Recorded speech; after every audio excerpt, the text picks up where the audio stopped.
Well, talking about the Lord's Supper in the next paragraph, what's the right way to serve the Lord's Supper? Luther broke fellowship with people over this. Actually, he broke fellowship with Zwingli. I think he probably unfriended him on Facebook, and he seems to have rejoiced when Zwingli got killed. But how important is this matter? Well, Paul said, if you partake unworthily, you drink judgment to yourself. Uh, Early on, when they would talk about this in church, and I was a recent convert from atheism, and I didn't know very much yet. And I'm like, maybe I'm drinking unworthily. Maybe I'm under judgment. You might get sick and die, Paul says. Well, what was he referring to? Maybe unsanitary drinking cups? Well, that could do it too. But anyway, the Lord's Supper started as a Passover meal. And at any Jewish meal, the host would utter special blessings over the bread and the wine to symbolize the entire meal. At Passover, he interpreted the bread. This is the bread of affliction that our ancestors ate when they came out of the land of Egypt. Now, it wasn't literally the same bread that their ancestors ate. Imagine how stale it would taste after 1,300 years, or 1,500. People date the Exodus variously, but further, imagine how gross it would be to redigest something that your ancestors had already digested. I'm sorry, I'm kind of a hygiene freak. You've probably picked up on that.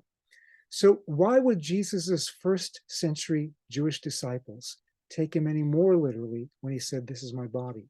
So, in the second century, you have people criticizing Christians. You practice cannibalism. You eat the body of your Lord. You drink his blood. And he also twisted some other things. I love you, brother. I love you, sister. They practice incest. No, those are all twistings. That's not the real thing. But Jesus is saying, my body and my blood provide a new experience of redemption. Now, there may be more to it than that, but it's not cannibalism. We can all agree on that.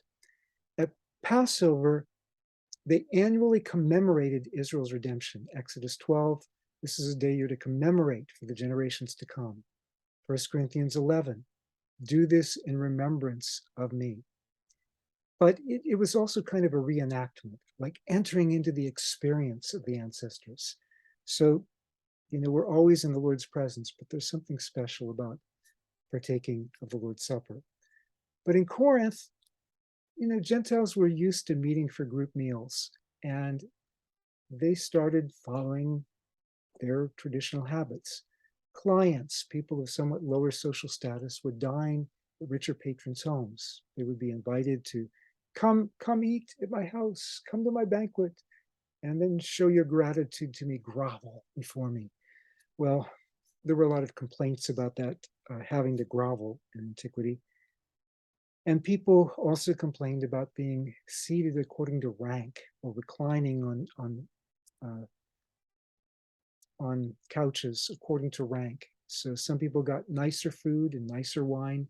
Some people got worse. And we see this is going on in Corinth, in the church in Corinth, where he says, what, you shame those who have nothing? Some people, they end up going away hungry, and others are getting drunk on the wine. I should mention here that they normally watered it down, but if you drink enough of it, it'll also make you go to the bathroom if it's watered down properly. But anyway, people met for cult associations in honor of various gods or mystery cults. Professionals of the same trade met for monthly guild meetings where the food was dedicated to the guild's patron deity. So you may have a lot of Christians coming from these backgrounds, and they think, okay, well, this is a cult meal in honor of the new God we're worshiping, the only God we're supposed to be worshiping now. But they're practicing it the same way they did in paganism and not recognizing the right relationship with each other.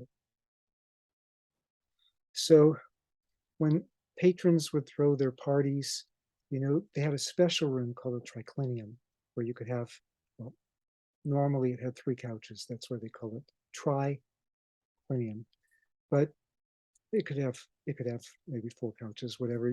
And you would recline your close friends there. But other people come, they don't get such nice seating arrangements, in this case, reclining arrangements. Maybe they sit on the floor outside. Um, and it depends on the particular home. I mean, maybe they're not meeting in the triclinium, in the atrium, the big area outside it. Maybe they're meeting in a villa, some of them. But wherever they're meeting, people would be often placed according to their social status. And people of lower social status would be served inferior food and inferior wine. Or if everybody brought their own, well, the people who were poor wouldn't have as nice stuff to bring.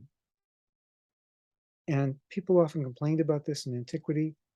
Would such behavior ever spill over into God's church? I've actually visited churches where, you know, they didn't exactly charge you to sit in certain seats, but if you had to be of a certain status to sit in certain seats. Paul says, as you eat, each of you goes ahead without waiting for anybody else. One remains hungry, another gets drunk. Don't you have homes to eat and drink in? Or do you despise the church of God and humiliate those who have nothing? So what does it mean to eat and drink unworthily? He says in verse 29, anyone who eats and drinks without recognizing the body of the Lord eats and drinks judgment on himself or herself. Well, what is this body? He's already said back in chapter 10 that we, or many, are one body. And he's really going to get into that in chapter 12. Could that have implications for modern fights, even about the Lord's Supper? Like, do we need to divide over things that aren't as central? Of course, one of the things we divide over is what's central. But we want to, as much as possible, work for the unity of Christ's body. It was certainly a fellowship meal shared by the family of Christ, like Passover was. So we can agree to disagree on some things. We can listen to one another and learn from one another. But let's not break fellowship over things that we don't need to break fellowship over.